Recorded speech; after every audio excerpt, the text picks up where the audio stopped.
जय हिंद साथियों। देखिए, संविधान की ऐतिहासिक पृष्ठभूमि को हम इसमें पढ़ेंगे। बहुत ही इम्पोर्टेंट चैप्टर है। इसको मैंने थोड़ा शॉर्ट करने की कोशिश की है। सबसे पहला आया था 1773 का रेगुलेटिंग। इसका उद्देश्य क्या था? उद्देश्य था इसका ईस्ट इंडिया कंपनी थी, उसके कार्य को नियंत्रित और विनियमित करना इसका उद्देश्य था। इसमें कुछ प्रावधान किए गए थे, जैसे भारत में केंद्रीय प्रशासन की नींव पड़ी थी और पहली बार कंपनी के राजनीतिक और प्रशासनिक कार्यों को मान्यता दे दी गई। बंगाल का गवर्नर जो वॉरेन हेस्टिंग्स था, अब उसको क्या कहा जाने लगा? बंगाल का गवर्नर जनरल कहा जाने लगा, यानी कि जनरल शब्द की उसमें बढ़ोतरी हो गई थी। और उसकी सहायता के लिए, गवर्नर जनरल की सहायता के लिए 4 सदस्यों की एक कार्यकारी परिषद बनाई गई। 4 सदस्य होते थे स्टार्टिंग में। इसमें पांचवा सदस्य 1861 के अधिनियम में सन 1874 में जोड़ा गया था। कलकत्ता में एक सुप्रीम कोर्ट की स्थापना 1774 में हुई थी। 1774 में एक सुप्रीम कोर्ट की स्थापना हुई। इसमें 3 न्यायाधीश थे और एक मुख्य न्यायाधीश था, मुख्य न्यायाधीश एलिजा इम्पे। इसमें एक ये कहा गया था कि निजी व्यापार करने या मूल निवासियों से उपहार या रिश्वत लेने पर प्रतिबंध लगा दिया गया था। बम्बई और मद्रास प्रेसिडेंसी, इसके गवर्नरों को बंगाल के गवर्नर जनरल के अधीन कर दिया गया था। ये 1773 के रेगुलेटिंग एक्ट में कुछ इम्पोर्टेंट प्रावधान किए गए थे। दूसरा है 1781 का संशोधन अधिनियम। इसमें जो प्रावधान किए गए थे वो निम्न है। परिषद को सुप्रीम कोर्ट के अधिकार से छूट दे दी गई थी। जो कार्यकारी परिषद थी गवर्नर जनरल की, उसको सुप्रीम कोर्ट के अधिकार से छूट दे दी गई, जिसमें मेनली दीवानी और राजस्व मामलों में सुप्रीम कोर्ट के अधिकार से छूट दी गई थी। राजस्व और दीवानी मामलों को उच्चतम न्यायालय को प्रतिवादियों के व्यक्तिगत कानून के अनुसार सुनवाई करनी होगी। व्यक्तिगत कानून यानी हिंदुओं के लिए हिंदुओं के कानून से और मुस्लिमों के लिए मुस्लिम कानून के अनुसार सुनवाई करनी होगी। ये 1781 के अधिनियम में कही गई थी बात। प्रांतीय न्यायालयों की जो अपीलें थी वो गवर्नर जनरल की परिषद में जा सकती थी, ना कि उच्चतम न्यायालय में। ये सवाल अगर आ जाता है तो इसमें कन्फ्यूज हो जाते हैं। तो इसमें प्रांतीय न्यायालय जो थे, इनकी अपीलें गवर्नर जनरल की परिषद में जा सकती थी। परिषद को प्रांतीय न्यायालय और प्रांतीय परिषद, जो प्रांत की परिषदें थी, उनके लिए नियम बनाने का अधिकार दिया गया था 1781 के अधिनियम में। तीसरा है पिट्स इंडिया एक्ट 1784। इसमें क्या क्या कहा गया था? एक तो द्वैत शासन प्रणाली की स्थापना हो गई थी। द्वैत शासन प्रणाली, जैसे राजनीतिक क्रियाकलाप होते थे उनके लिए नियंत्रण बोर्ड था, बोर्ड ऑफ कंट्रोल। व्यापारिक क्रियाकलाप थे उनके लिए निदेशक मंडल था, निदेशक मंडल, कोर्ट ऑफ डायरेक्टर। ठीक है, ये याद करने हैं। नियंत्रण बोर्ड, कहीं बोर्ड ऑफ कंट्रोल आ जाता है, कहीं पर, और कहीं पर नियंत्रण बोर्ड। तो इसमें कन्फ्यूज नहीं होना है। राजनीतिक क्रियाकलापों के लिए नियंत्रण बोर्ड।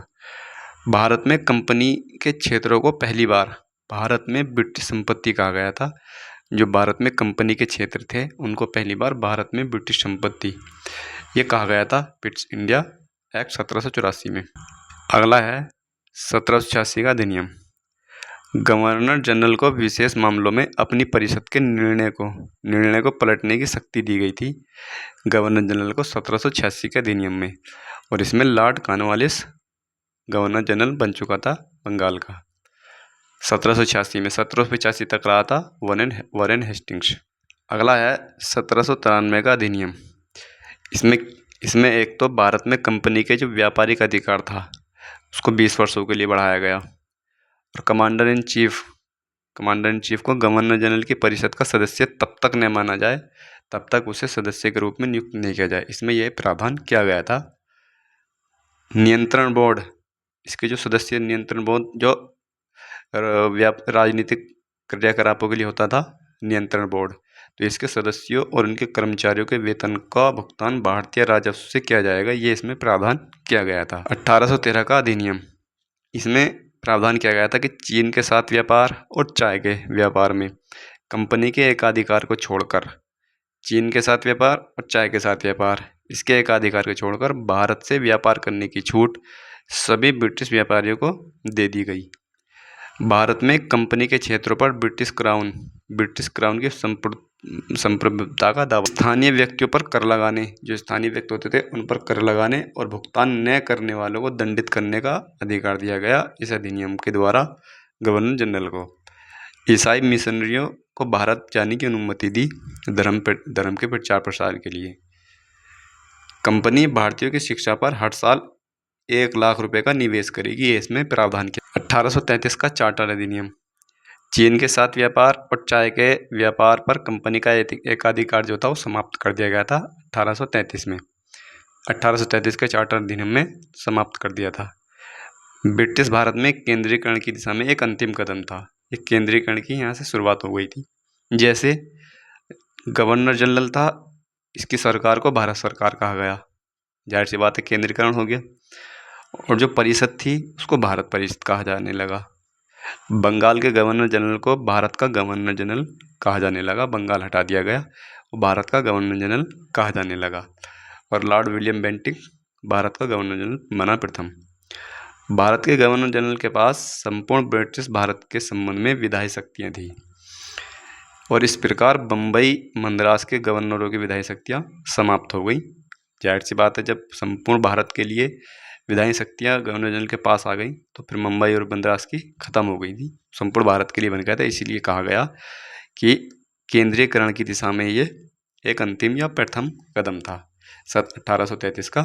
इसमें और कुछ भी था, जैसे इस अधिनियम के तहत बनाए गए कानूनों को अधिनियम कहा गया। अब जो अधिनियम के तहत बनाए गए कानून हैं उनको अधिनियम कहा गया। इससे पहले इनको विनियम यानी रेगुलेशन कहा जाता था, अब इनको अधिनियम कहा जाने लगा। गवर्नर जनरल की काउंसिल जो थी, जो परिषद थी, ब्रिटिश भारतीय क्षेत्रों में किसी भी कानून को संशोधित करने, निरस्त करने या बदलने का अधिकार दिया गया। सिविल सेवकों के चयन के लिए खुली प्रतियोगिता का आयोजन शुरू किया, लेकिन कोर्ट ऑफ डायरेक्टर यानी कि व्यापारिक मामलों का जो था निदेशक मंडल, इसके विरोध के बाद इसको अस्वीकार कर दिया गया था।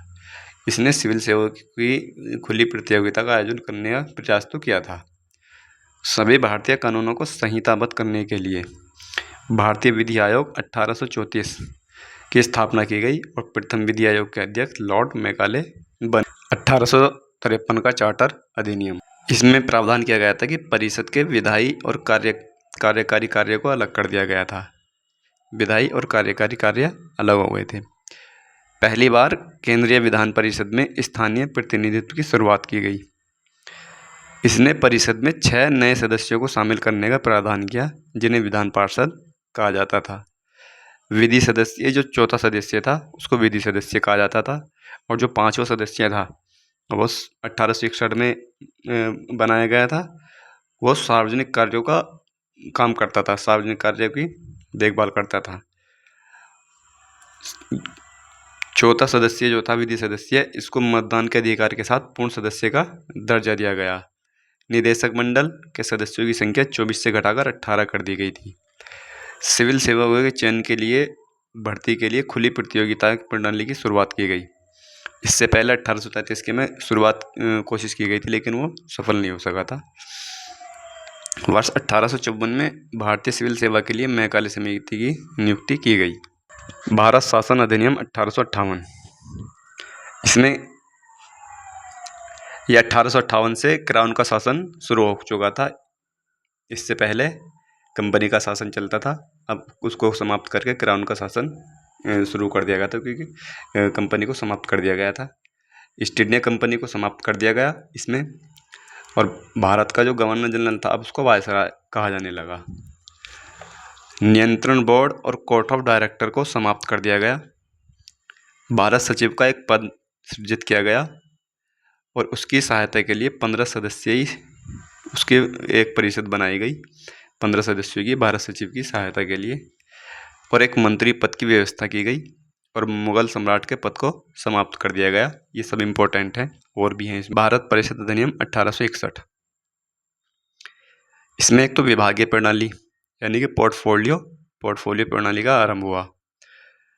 वायसराय कुछ भारतीयों को अपनी विस्तारित यानी कि यहाँ विस्तार कर दिया गया था। यही अभी मैंने बात कही थी, 1861 में 5 सदस्य जोड़ा गया था, उसीलिए विस्तारित परिषद कहा गया है। अब विस्तारित परिषद के गैर सरकारी सदस्यों के रूप में नामित करेगा।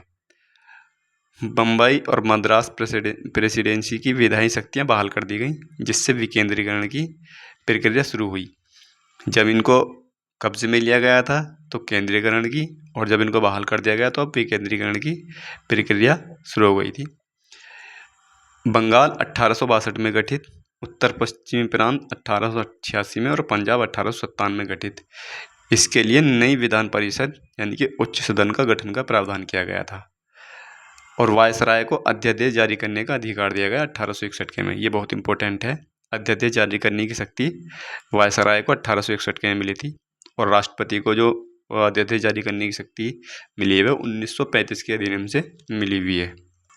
साहिवादी अधिनियम 1876, इसमें 2 प्रावधान है, दोनों इम्पोर्टेंट है। एक तो इसमें 6ठे सदस्य की नियुक्ति की गई और उसे लोक निर्माण विभाग का कार्य सौंपा गया। 5वें सदस्य 1861 में, और उसको सार्वजनिक कार्य का जिम्मा सौंपा गया था। और 6ठे सदस्य की नियुक्ति 1876 में की गई और इसे लोक निर्माण विभाग का कार्य सौंपा गया। और दूसरा 28 अप्रैल 1876 को एक घोषणा की गई, जिसमें महारानी विक्टोरिया को भारत की सम्राज्ञी घोषित किया गया। भारत परिषद अधिनियम 1892, इसमें भी 2 हैं, दोनों इम्पोर्टेंट हैं। एक तो अप्रत्यक्ष चुनाव प्रणाली की शुरुआत हुई, और दूसरा राजस्व एवं व्यय अथवा बजट पर बहस करने तथा कार्यकारिणी से प्रश्न पूछने की शक्ति दी गई थी। और प्रश्न कैसे? अनुपूरक प्रश्न पूछने की शक्ति दी गई थी। ये दोनों इम्पोर्टेंट हैं। भारत परिषद अधिनियम 1909, मार्ले मिंटो सुधार, इसको मार्ले मिंटो सुधार कहा जाता है। जो मिंटो थे, ये भारत के वायसराय थे, और मार्ले जो थे ये भारत के राज्य सचिव थे। इसमें एक तो मुस्लिमों के लिए पृथक प्रतिनिधित्व को उपबंध किया गया। इस प्रकार इस अधिनियम में सांप्रदायिकता को वैधानिकता प्रदान कर दी गई थी। मुस्लिमों के लिए पृथक प्रतिनिधित्व की इसमें शुरुआत हो चुकी थी। भारतीयों को भारत सचिव एवं गवर्नर जनरल की कार्यकारी परिषद में नियुक्ति की गई। भारतीयों की, गलत है इसमें, भारतीयों की जो है भारत सचिव एवं गवर्नर जनरल की कार्यकारिणी परिषद में नियुक्ति की गई थी। केंद्रीय और प्रांतीय विधान परिषदों को पहली बार बजट पर पूरक प्रश्न पूछने का या मत देने का अधिकार मिला। इससे पहले क्या था? उसमें था अनुपूरक प्रश्न, और इसमें है पूरक प्रश्न। प्रांतीय विधान परिषदों की संख्या में वृद्धि की गई। जो प्रांत की विधान परिषदें थी उसमें संख्या में वृद्धि की गई थी। भारत शासन अधिनियम 1919, मॉन्टेग्यू चेम्सफोर्ड। केंद्र के, इसमें कुछ प्रावधान हैं। केंद्र में जो है द्विसदनात्मक विधायिका की स्थापना हुई। जैसे एक तो राज्य परिषद, इसमें 60 सदस्य थे, 2 सदन थे। राज्य परिषद, इसमें 60 सदस्य थे। और दूसरा केंद्रीय विधानसभा, इसमें 144 सदस्य थे। दूसरा है प्रांतीय विषयों में द्वैत शासन प्रणाली की शुरुआत की गई। जैसे उन विषयों में बांटा गया, उनको आरक्षित विषय और हस्तांतरित विषय में बांटा गया था। इनमें कुछ अलग अलग विषय दिए हुए हैं। आरक्षित विषयों में एक विशेषता थी कि इन्हें गवर्नर जनरल और उनकी कार्यकारी परिषद के द्वारा प्रशासित किया जाना था, और जो हस्तांतरित विषय थे उनको उनकी सहायता से गवर्नर जनरल द्वारा अपनी परिषद की सहायता से प्रशासित किया जाना करता था। यह हस्तांतरित विषय और आरक्षित विषय में एक विशेषता है। इसमें और है, प्रांतीय बजट को केंद्रीय बजट से अलग कर दिया गया और प्रांतों को अपना बजट बनाने की अनुमति दी गई थी। एक नए पद यानी कि लंदन में भारत के उच्चायुक्त का सृजन किया गया। बहुत ही इंपॉर्टेंट है कि लंदन में भारत के उच्चायुक्त का जो पद का सृजन किया गया था, किस अधिनियम में किया गया था? तो 1919 में। ये बहुत आता है। भारत के राज्य सचिव द्वारा किए जाने वाले कुछ कार्यों को उससे हस्तांतरित कर दिया गया था। कुछ कार्य लंदन में जो भारत का उच्चायुक्त था उसको हस्तांतरित कर दिया गया था। सिविल सेवकों की भर्ती के लिए 1926 में एक केंद्रीय लोक सेवा आयोग की स्थापना की गई। 1926 में भारत सचिव जो था वो महालेखा परीक्षक की नियुक्ति कर सकता था। वैधानिक आयोग की नियुक्ति की गई इसमें, जिसका कार्य 10 वर्ष के बाद अपनी रिपोर्ट प्रस्तुत करना था। भारत शासन अधिनियम 1935, इसमें प्रावधान है, इस अधिनियम का उद्देश्य एक अखिल भारतीय परिसंघ का निर्माण करना था। अखिल भारतीय परिसंघ का निर्माण कैसे होता? एक तो ब्रिटिश प्रांतों को और प्लस जो देसी रियासतें थी उनको मिलाकर बनना था, लेकिन रियासतों ने इसमें शामिल होने से इनकार कर दिया था, जिसकी वजह से ये पूरा नहीं हो पाया था। इस अधिनियम ने शक्तियों को 3 सूचियों में विभाजित किया। जैसे 3 सूची, संघ सूची, इसमें 59 विषय थे, प्रांत सूची 54 विषय, समवर्ती सूची 36 विषय। और ये तो थे ही, इन सूची में बांटा गया था, लेकिन अवशिष्ट शक्तियाँ जो थी वो वायसराय में के पास ही थी। इस अधिनियम ने प्रांतों में द्वैत शासन को समाप्त कर दिया गया। जो 1919 में द्वैत शासन, प्रांतों में द्वैत शासन शुरू किया गया था, उसको समाप्त कर दिया गया था और इसके बजाय प्रांतीय स्वायत्तता की शुरुआत की। हालांकि 1939 में इस स्वायत्तता को समाप्त कर दिया गया था।